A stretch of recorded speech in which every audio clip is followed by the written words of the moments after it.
Hello everyone, এবারে আবার একটা জার্নি শুরু করছি। এবারে ট্রিপটা অনেক বড় হবে আশা করি। প্রথম আমরা যাব চায়নার সাংহাই, দেন সেখান থেকে কায়রো থেকে তারপর দুবাই থেকে ম্যানিলা থেকে তারপরে সিডনিতে ব্যাক করা। সো সাথেই থাকুন আমার এই ট্রিপে। মাত্র সিকিউরিটি ক্রস করলাম, পিছনে দেখতে পাচ্ছেন। আমরা ভিতরে ঢুকলাম সিডনি। এখানে যত নামি দামি ব্র্যান্ড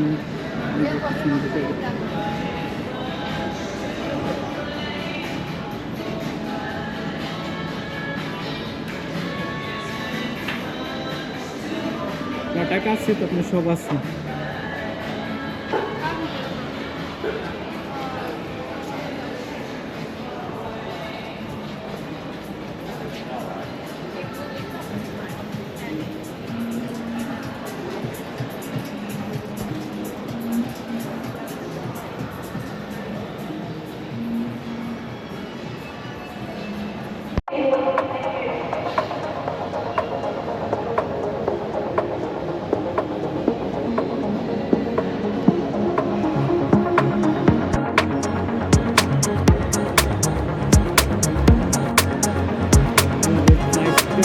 হচ্ছে 21:30 সময়, লেখা হচ্ছে রিল্যাক্স।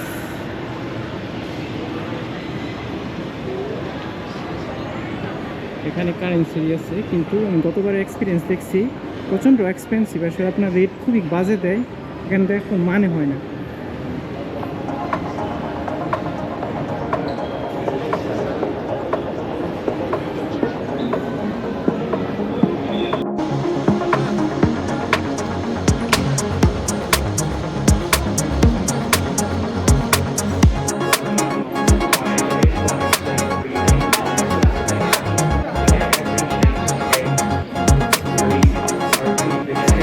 মনে হয় 99% চাইনিজ, আমি মনে হয় কয়েকজন আছি অন্য দেশের।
এর মধ্যে কতগুলো বিষয় হলো, আমি কিছু ডলার কনভার্ট করার জন্য নিচে গেলাম একটা কারেন্সি এক্সচেঞ্জে।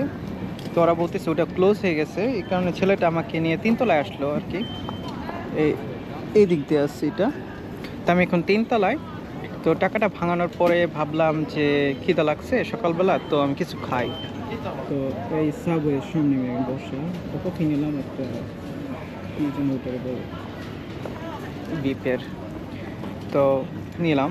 তো পেমেন্টের বিষয়ে এখানে কিন্তু চায়নাতে ভিসা কার্ড বা মাস্টার কার্ড, যেগুলো নর্মাল ক্রেডিট কার্ড, এগুলো চলে না। এখানে যেটা চলে আলিপে।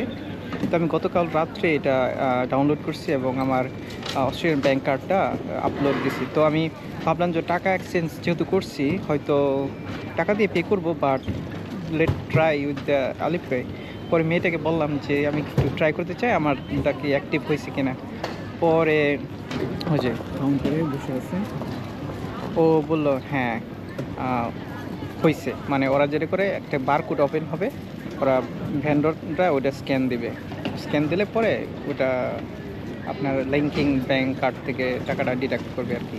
তো হয়েছে দেখলাম, আমি ভাবছিলাম হবে না, তো ক্যাশ রাখছি কিছু, আমি পরে আপনাদের দেখাচ্ছি। এই যে মানিব্যাগের মধ্যে দেখেন, এটা হচ্ছে চাইনিজ কারেন্সি, অনেকগুলো, বেশি না, আমি মাত্র 100 টাকা ভাঙাইছি, $100 আর কি। তো রেট দেখলাম ভালোই দিল, ওরা প্রায় $428 দিল, তার মানে $1 ইন্টু 4.28 সামথিং পড়ছে আর কি। আমি এতটা আশা করি না, আমি ভাবছিলাম $3 পয়েন্ট সামথিং কিছু একটা হবে আর কি।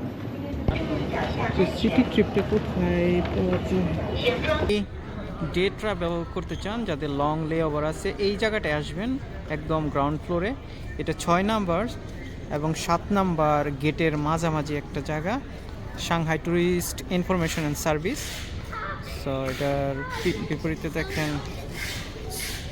সো বেসিক্যালি এই জায়গা থেকেই আপনাকে ওরা প্রথমে রেজিস্ট্রি করবে, রেজিস্ট্রি করার পরে আপনাকে ওরা এখানকে ট্যুরিস্ট গাইড এবং গাড়িতে শহরে কয়েকটা জায়গাতে নিয়ে যাবে। এই যে আমি এখানে ম্যাপ নিলাম, অনেক মানুষ হয়েছে, তো লেটস গো।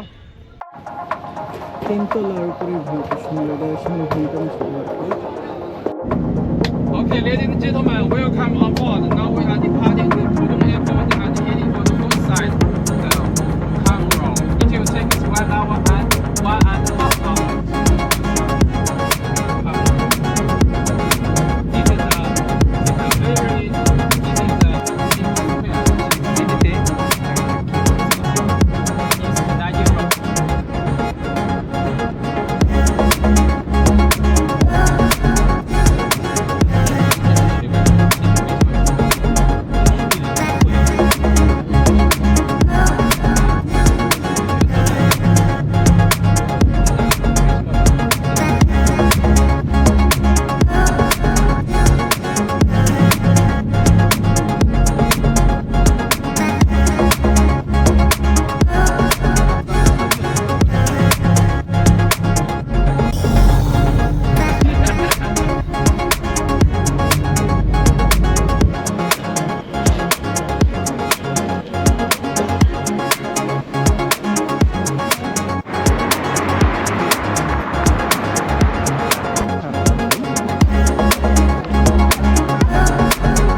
হিস্টোরিক্যাল একটা বিল্ডিং, পঞ্চায়েত বিল্ডিং।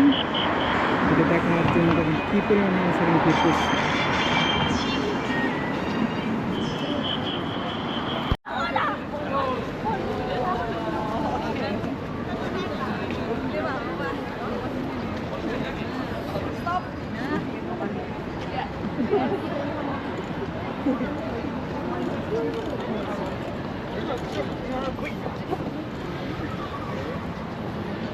এই জায়গাটা হচ্ছে ওকাং রুট।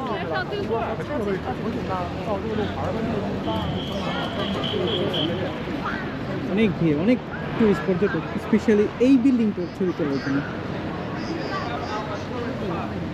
এটা হিস্টোরি আমি ফলো করতেছি। Mr. Buddha. So this building is very, very, very famous, and it's really also very big. ওকে, এই বিল্ডিংটার মূল বৈশিষ্ট্য হচ্ছে এটা 1924 সালে প্রতিষ্ঠিত হয়েছে এবং এটার ডিজাইনার ছিল একজন হাঙ্গেরিয়ান আর্কিটেকচার। বেসিক্যালি এই বিল্ডিংটা শুধুমাত্র বড় বড় সুপারস্টার যারা আছে, যেমন হলিউড স্টার, তারাই শুধুমাত্র রেন্ট করতে পারে, এবং it's kind of residential building এবং হোটেল কাম আর কি। সো এই কারণে মাঝে মাঝে বড় বড় সুপারস্টারের উপর থেকে ব্যালকনি থেকে বলা হয়। তো এই কারণে স্লোলি গত 100 বছরে এটা প্রচণ্ড জনপ্রিয়তা পাইছে এবং এখানে প্রচুর মানুষ ভিড় করে। যত ইয়াং জেনারেশনে এখন তো এই জায়গাটা 100 সেলফি তোলার জন্য, ইনস্টাগ্রামের জন্য খুবই বিখ্যাত। এই রাস্তাটা হচ্ছে হোয়াং রোড এবং ওই হোয়াং রোডের নামকরণে এই বিল্ডিংটার নাম হচ্ছে হোয়াং বিল্ডিং। আমি হোয়াং রোডের মধ্যে আছি।